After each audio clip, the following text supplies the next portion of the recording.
Beberapa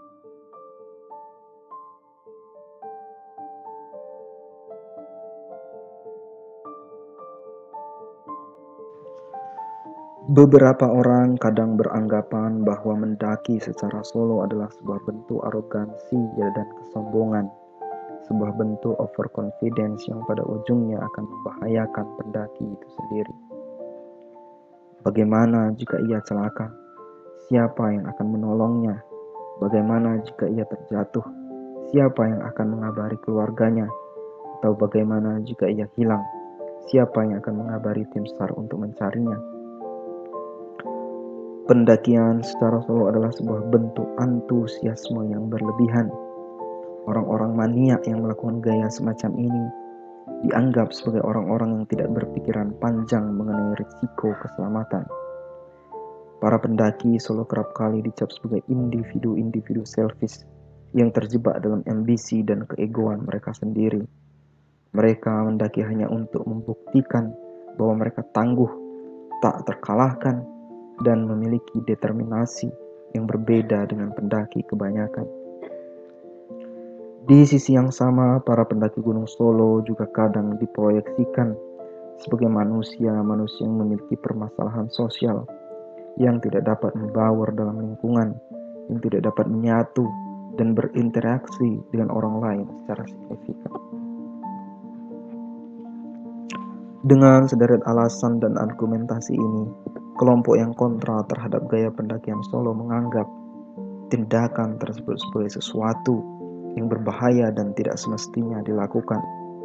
Dan buruknya, orang yang berpandangan seperti ini menduduki kursi mayoritas, sehingga justifikasi mereka terhadap gaya pendakian solo nampak seperti gelombang pasang masyarakat secara keseluruhan.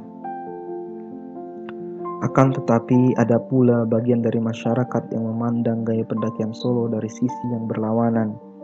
Meskipun dalam ukuran totalitas mereka tidak dapat memahaminya secara keseluruhan. Namun, bagian ini sama sekali tidak mengindahkan sisi-sisi negatif yang disampaikan kelompok yang pertama. Pendakian solo adalah proses menempa diri, perjalanan suci untuk mengisi lubuk hati, serta titian langkah untuk menemukan lembar-lembar fitrah di jagat raya. Orang-orang yang memilih mendaki secara solo bukanlah mereka yang didorong oleh jumawa arogansi, dan bukan pula orang-orang yang dimotivasi oleh dorongan egoisme.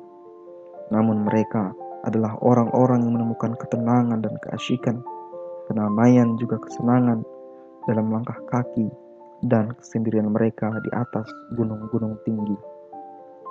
Hanya orang yang pernah melakukan petualangan atau pendakian secara solo yang dapat merasakan betapa indah dan bermaknanya gaya mendaki seorang diri. Orang-orang yang menganggap mendaki solo hanya sebagai simbol arogansi adalah orang-orang yang tidak mengerti, atau mungkin orang-orang yang tidak pernah melakukannya sendiri. Ataupun jika mereka pernah melakukan pendakian solo, maka mereka tidak menikmatinya.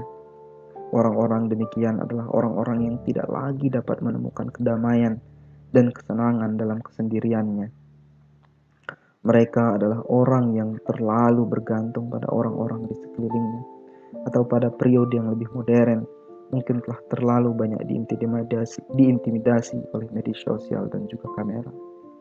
Dan para pendaki solo yang sejati pada umumnya menjauhkan itu dari mereka, setidaknya pada masa-masa pendakian. Para pencari ketenangan dan petualangan yang bertarung sendiri sebagian besar meninggalkan smartphone mereka, kamera, dan media sosial di belakang mereka. Mendaki gunung secara solo bukanlah sebuah ajang gagah-gagahan. Ini adalah sebuah perjalanan fisik, mental, jiwa, semangat, karakter, dan spiritual pada waktu yang bersamaan. Mendaki gunung seorang diri pada hakikatnya bukan hanya bercerita tentang puncak dan titik tertinggi yang mampu dicapai, namun juga berkisah tentang perjuangan dalam perjalanan, ketangguhan melawan rasa lelah dan kesendirian, kesungguhan tekad dan kebulatan semangat. Dan pada proses yang lebih dalam akan dihadapkan pula dengan undakan-undakan yang rumit untuk memahami diri sendiri dalam keagungan Tuhan. Karena pada dasarnya bukanlah tebing yang terjal, bukan pula jurang yang dalam, bukan pula ngara yang mengerikan, atau badai yang siap mencabik badan yang menjadi tantangan utama saat mengambil keputusan untuk mendaki seorang diri. Namun, kesepian dan kesendirian, ketiadaan dan kehampaan, kekosongan dan juga keterasingan adalah seperangkat keadaan yang membuat banyak orang tidak mampu melewatinya. Tidak ada yang akan tertawa saat kita berusaha bercanda. Tidak ada yang akan berdecak kagum ketika kita menemukan momen-momen yang luar biasa. Serta tidak ada yang akan dengan sigap menolong ketika kita terjebak dalam mara bahaya. Hanya ada angin yang berhembus dan mungkin suatu ketika berubah melolong. Hanya ada bebatuan dan pepohonan dan suatu ketika dapat berubah pekat dan menyesatkan. Hanya hangat mentari pagi menembus pucuk dedaunan yang pada suatu ketika dapat pula berubah menjadi hawa beku yang mematikan.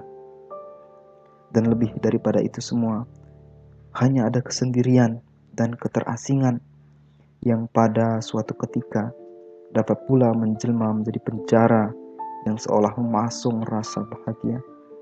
Pendakian secara solo menyediakan itu semua, dan karena alasan itulah nampaknya hanya sedikit sekali orang yang tertarik untuk melakukannya.